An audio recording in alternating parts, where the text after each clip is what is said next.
Hi, Charles Moman here. Well, I've gotten the wiring 98% done. I have one more line to run up to a 12-volt port up front. Let me show you what I did. Thanks for watching. Well, it's been another interesting week of work. You know, you always think you're going to get more done, but as I keep saying, I don't have a big deadline to meet. So I have that luxury, that's for sure.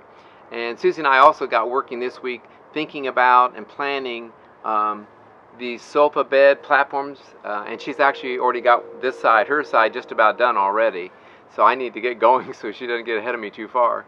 But it just was a matter of taking my time when I needed to run wires through, and I did my level best to stay within these cavities, and I did most of the wiring. You see some wiring, you'll see wiring on the styrofoam taped temporarily, but that's just so I know where I'm going to bring the wires out of another layer of foam that's going to go, iso board is going to go there, and then when it comes out through the shiplap. So they're just there temporarily, and with a good use of a $10 fish tape and some string trimmer line, heavy, I was able to find my way through, but overall it went pretty well. And it's just a matter of not getting ahead of yourself, and I think that's when people warn you and say, oh, you know, wiring is intimidating. And I think it's only intimidating because you want to get it right and not have to be pulling boards off. We're going to screw everything in, so we could always take things off. But I don't want to have to do that. When it's done, I want it to be done for sure. So excited to wind that up, and then I'll start wiring up the boxes and get the Blue Seas fuse block here. And I still haven't put in the 30 amp inlet, but that's going to have to be done this week. So I'll get that all done because I'm closing it up soon with the walls. So it's been a great learning experience this week, and let me show you what I did. So what is this rat's nest down on the ground here? Well, let me show you.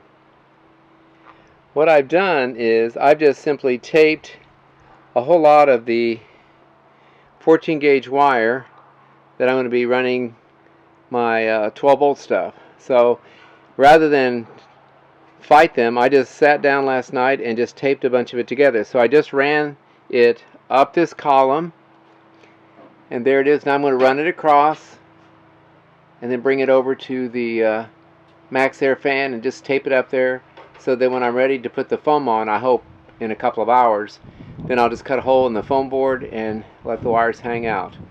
And I'll just so as you walk in, I want to be able to have a switch over here that I'm going to hit. So there's going to be a vanity right here with the switch, and it will turn on. I call this group B. So I got 2 here and 2 here, just standard 12 volt puck lights, and it's going to be a switch, on or off. We decided we didn't need to be dimmer. We want it on because right here is the cabinet that will serve as a cooking area with the lift up arm. Refrigerator is there, and so we'll probably have some LED a strip light here that will we might have dimmable. But let me talk about this side. Over here we've got the cooking area. The puck lights come on with the switch here. There'll be an AC outlet there in case we want to run something outside the van. So there'll be shelving up here with the microwave that's mounted. So I want an AC outlet. That's why this one of these cords is going to go here to an AC outlet, so I don't have a cord dangling down and going to this outlet. This outlet will be for like the induction plate, a blender, my coffee maker, and then over here there'll be just a single 12 volt port for the Iceco BL65 freezer. It's going to be there. And then as I have been mentioning, I really tried hard at keeping everything within the cavities out of the way, and I was able to do that most of the time, and they're very well protected.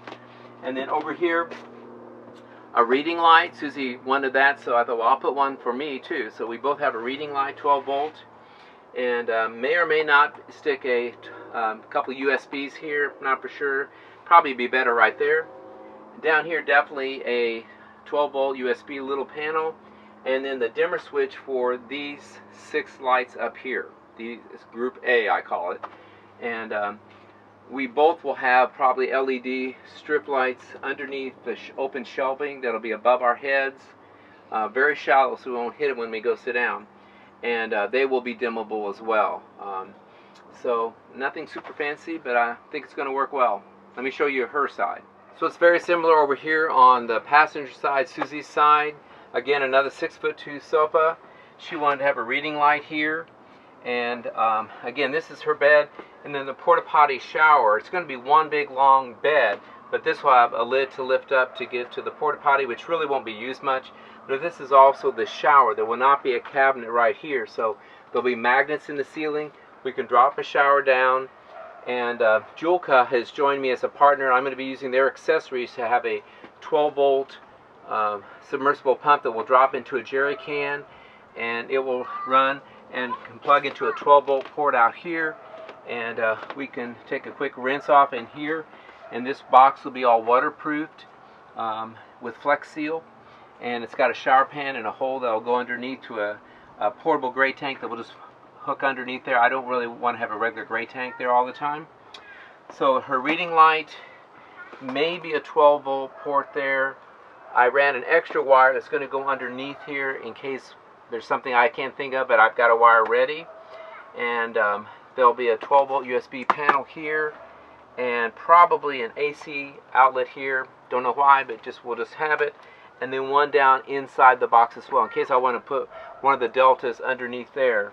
And one thing I just wanted to point out, I worked really hard making sure to keep things out of the way, and so I used that black loom and duct tape to go through holes and through these beams to protect the wires. Of course, these will all be up with the styrofoam.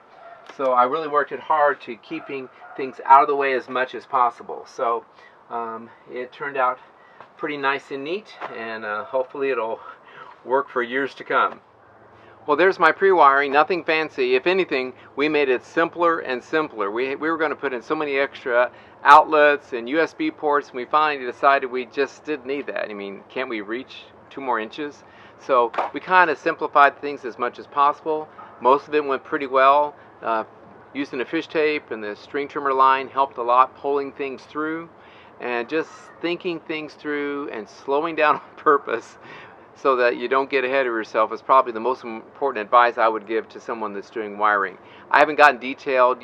Just check on other people's videos about how to wire dimmer switches and regular switches so that you make sure to wire them right, and you'll be fine. Thanks for watching.